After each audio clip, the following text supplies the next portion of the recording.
সীমান্ত এলাকা, উত্তর, দক্ষিণ এবং পশ্চিম এলাকা জুড়ে ভারতীয় বিএসএফরা বাংলাদেশে পোষণ করতেছে, ভারতীয় লোকজনকে বাংলাদেশে প্রবেশ করিয়ে বাংলাদেশের সাথে একটা দ্বন্দ্ব সৃষ্টি করার চেষ্টা করতেছে। আমরা স্পষ্ট করে বলছি, বাংলাদেশ ছাত্র অধিকার পরিষদের পক্ষ থেকে আমরা যেটা মনে করছি, আমরা যেটা দেখছি যে ভারত স্বাধীনতার পক্ষে ছিল, কিন্তু সেটা নিশ্চয়ই ভারতের নিজেদের স্বার্থের জন্য বাংলাদেশের স্বাধীনতার পক্ষে ছিল। স্বাধীনতা পরবর্তী সময়ে প্রতিটি পদক্ষেপে আমরা লক্ষ্য করেছি যে ভারত চেয়েছে বাংলাদেশকে তাদের একটি অঙ্গরাজ্য সৃষ্টি করার জন্য, কিন্তু এই বাংলাদেশে যে বিপ্লবী জনতা রয়েছে তাদের জন্য এখন পর্যন্ত সেই অঙ্গরাজ্য সৃষ্টি করতে পারেনি, বানাতে পারেনি। আমি স্পষ্ট করে বলতে পারি, স্বাধীনতা পরবর্তী সময়ে বাংলাদেশে যতগুলো হত্যাকাণ্ড হয়েছে, শেখ মুজিবুর রহমান থেকে শুরু করে জিয়াউর রহমান থেকে শুরু করে সর্বশেষ ওসমান হাদি, বাংলাদেশের প্রত্যেকটি বৃহৎ হত্যাকাণ্ডের সাথে ভারত সরাসরি জড়িত ছিল। ভারতের ইন্ধনেই এই সকল হত্যাগুলো সুসংগঠিত হয়েছে।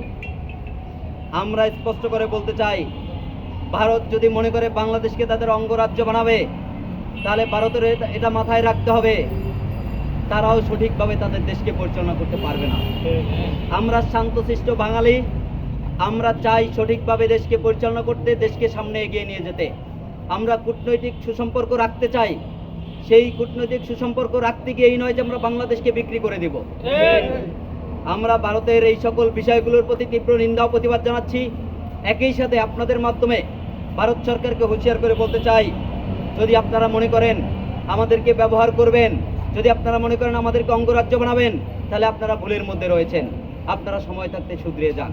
প্রিয় সাংবাদিকবৃন্দ, আরও আজকের সংবাদ সম্মেলন সবথেকে যে গুরুত্বপূর্ণ বিষয়টি ছিল, 2024 সালের 5ই আগস্টে এই দেশ থেকে ফ্যাসিস্ট হাসিনা বিতাড়িত হয়েছে, কিন্তু আমরা দেখছি এখন পর্যন্ত তার সাঙ্গপাঙ্গরা এই দেশকে বিভিন্নভাবে দেশকে নিয়ে ষড়যন্ত্র করছে, এবং তাদের যে সাঙ্গপাঙ্গরা রয়েছে তারা এই দেশে বিশৃঙ্খলা সৃষ্টি করছে।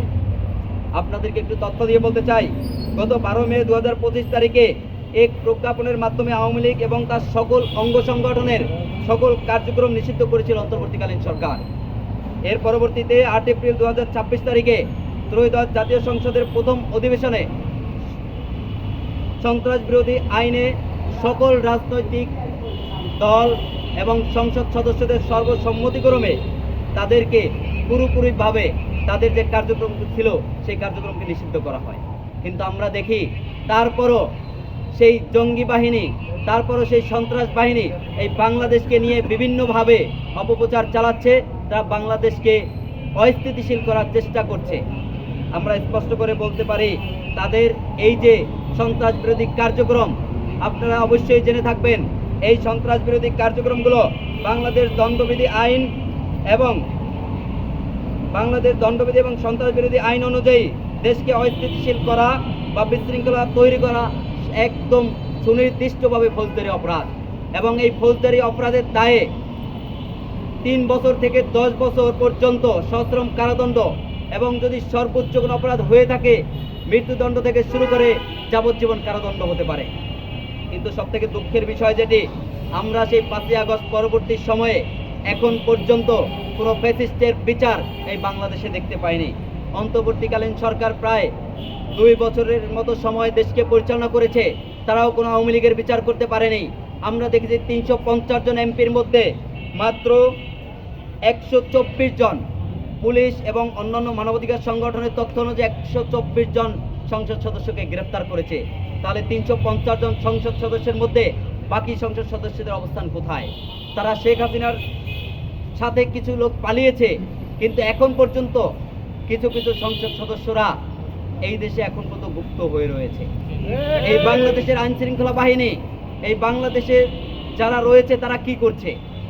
আমরা স্পষ্টভাবে মনে করছি তারা তাদের দায়িত্বের জায়গা থেকে হয়তো সঠিকভাবে দায়িত্ব পালন করছে না। যদি সঠিকভাবে দায়িত্ব পালন করতেই হয়, আমরা যখন আন্দোলন করেছি 24শে জুলাই গণঅভ্যুত্থানে, তখন দেখেছি আমাদের ফোন অফ থাকা সত্ত্বেও আমরা কোন জায়গায় রয়েছি, আমরা কি করছি, সকল তথ্য বাংলাদেশের গোয়েন্দা সংস্থার কাছে ছিল। এখন যারা পালিয়ে আছে তাদের তথ্যগুলো কেন গোয়েন্দা সংস্থার কাছে নেই? আমরা এটাও দেখতে পাই, একজন মন্ত্রী আপনার বের হয়েছে তারা কোর্ট থেকে বের হয়েছে, একজন পুলিশ সদস্য বলতেছে যে স্যার আমরা আছি, আপনি কোনো চিন্তা করেন না, আপনার কোনো ভয় নেই। তার মানে এখন পর্যন্ত প্রশাসনের মধ্যে সেই গুপ্ত কিন্তু রয়ে গিয়েছে, সেই ফ্যাসিস্টের লোকজন রয়ে গিয়েছে। যদি তাদেরকে এই দেশ থেকে, তাদের চাকরি থেকে চাকরিচ্যুত না করা যায়, আমরা স্পষ্ট করে মনে করছি, স্পষ্টভাবে মনে করছি যে বাংলাদেশকে নিয়ে গভীর ষড়যন্ত্র করা হচ্ছে। যদি বাংলাদেশকে নিয়ে গভীর ষড়যন্ত্র করাই হয়, তাহলে আমরা আবারও বলছি, প্রশাসনের মধ্যে থাকুক, সাধারণ লোকদের মধ্যে থাকুক, আওয়ামী লীগ যে কেউ করতে পারে, এখানে কোনো সে নেই। আওয়ামী লীগের মতাদর্শ যে কেউ লালন পালন করতে পারে, কিন্তু সেই লালন পালন করে কেউ যদি সন্ত্রাস বিরোধী কাজ করে, তাকে সেই আইনের আওতায় এনে সর্বোচ্চ শাস্তি নিশ্চিত করতেই হবে। আমরা মনে করছি অন্তর্বর্তীকালীন সরকার সেই শাস্তি নিশ্চিত করতে ব্যর্থ হয়েছিল, একই পথে বিএনপি সরকারও হাঁটছে। প্রায় এই 3 মাস হয়ে যাচ্ছে, 3 মাসের প্লাস হয়ে যাওয়ার পরে এখন পর্যন্ত একটা ফ্যাসিস্টের বিচারও বাংলাদেশে হয় নাই। যদি হাতে গোনা কয়েকটি বিচার বিএনপি সরকারও করতে পারত, এই বিভিন্ন দিকে, বিভিন্ন সময়, বিভিন্ন জায়গায় ফ্যাসিস্টের লোকজন, আওয়ামী লীগ, যুবলীগ, ছাত্রলীগ, তারা এই জটিকা মিছিল করার কোনো সাহস পেত না, দুঃসাহস দেখাইত না। আমরা আরও একটি বিষয় মনে করছি, যেটি এই যে মিছিল করার ক্ষেত্রে বাংলাদেশের বৃহৎ রাজনৈতিক দল বিএনপি বলেন, জামাত বলেন, অন্যান্য যে রাজনৈতিক দলগুলো রয়েছে, তারাও কেউ কিছু বলছে না। এর কারণ সামনে স্থানীয় নির্বাচন রয়েছে। তারা চিন্তা করছে, যদি আমরা এখন আওয়ামী লীগকে দোষারোপ করি, তাদেরকে বাধা দেই, তাহলে স্থানীয় নির্বাচনে আমাদেরকে ভোট প্রদান করবে না, আমরা জয়ী হতে পারবো না। আপনি যে দলাই বলেন না কেন, বিএনপি বলেন, জামাত বলেন, তারা প্রত্যেকে এই চিন্তা করে, স্থানীয় নির্বাচনের চিন্তা করে তারা তাদেরকে সুযোগ দিচ্ছে। আসলে এই সুযোগের সুযোগ নয়। এই বাংলাদেশে যেদিন আওয়ামী লীগ ফিরে আসবে, সেদিন 4-5 লাখ মানুষ দেখবেন এই রাস্তায় রক্ত পড়ে যাবে, রাস্তায় লাশ হয়ে যাবে। কিন্তু 5ই আগস্ট পরবর্তী সময়ে আওয়ামী লীগের যা হওয়ার কথা ছিল, আওয়ামী লীগের যে অপরাধ করেছে, অপরাধের যে বিচার হওয়ার কথা ছিল, তার চিরটা বিচারও কিন্তু হয় নাই। আমরা সহানুভূতি দেখিয়েছি, আমরা সহানুভূতি দেখিয়ে তাদেরকে এই দেশে বসবাস করার জন্য সময় দিয়েছি, সুযোগ দিয়েছি, কিন্তু তারা সেই সুযোগের সৎ ব্যবহার করছে। আমরা বলতে চাই, এই সৎ ব্যবহার করে যদি এই দেশকে আপনারা সন্ত্রাসী কার্যক্রমের দিকে আরও ঠেলে দেন, আপনারা এখন বাসায় যেরকম আছেন, ঠান্ডা সুস্থ মস্তিষ্কে ছেলে বাচ্চা ভাই বোন নিয়ে বসবাস করছেন, আপনাদেরকে সেই সুযোগ আর দেওয়া হবে না। আমরা চাই আপনারা সুন্দরভাবে বসবাস করেন। আপনারা, আপনাদের কার্যক্রম নিষিদ্ধ রয়েছে, আপনারা সেই হিসেবে বাসায় বসে থাকেন। যদি কোনোদিন এই দেশে আবার আপনাদের নিবন্ধন দেওয়া হয়, আপনাদের এই নিষিদ্ধ উঠেই নেওয়া হয়, আপনারা সেদিন আবার রাজনীতি করেন। তার আগে মাঠে আসার কোনো প্রয়োজন নেই।